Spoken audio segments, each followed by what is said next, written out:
আর আমি দেবো তোমাকে নিচে ভোট। আচ্ছা স্যার, এত জায়গা থাকতে আপনি অফিসে এগুলা কি চিন্তা করতেছেন? চলেন আমরা হোটেলে যাই। বোকা চোদা আমি। ওঠো। হোটেলে কেন যাবো? এটা আমার অফিস, আমার যা মনে হচ্ছে আমি তাই করবো।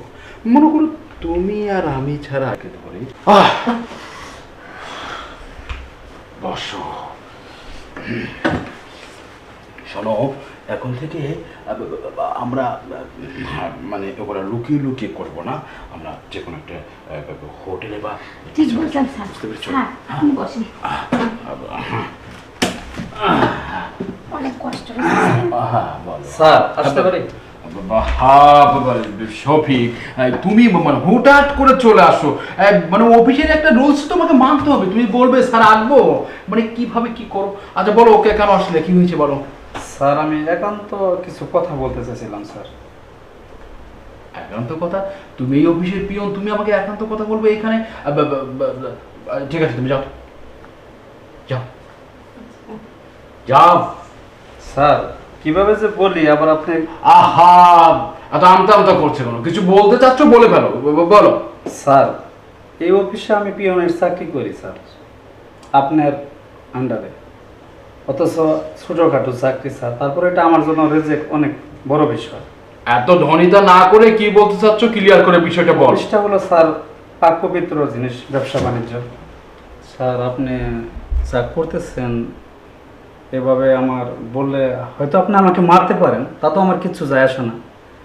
আমি আজ আছি বা কাল এই অফিসে থাকবো না, তবু বস হিসেবে আপনাকে আমার বলা উচিত, অফিসে আপনি যা করতেছেন এটা উপরে মালিক একজন আছে, সে কিন্তু স্যার শোবে না।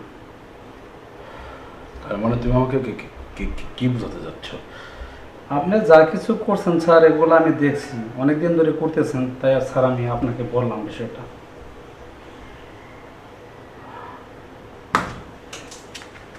আচ্ছা ঠিক আছে, তুমি যাও। তাহলে আসি স্যার। যাও।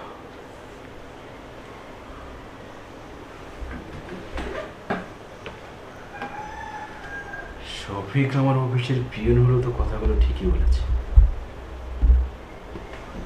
আমি আমার নিজের মন মতো চলছে, যা মন চাইছে তাই করছি, তাই বলে যাচ্ছে। সবাই সমাজের মানুষ আমাকে ছাড় দিলেও তো উপরের মালিক আমাকে ছাড়বে না। তো ঠিকই বলেছে, আসলে অফিস, ব্যবসা বাণিজ্য সব পবিত্র জিনিস। আমি বা আবেগের বশে কেন তো খারাপ কাজ করছি?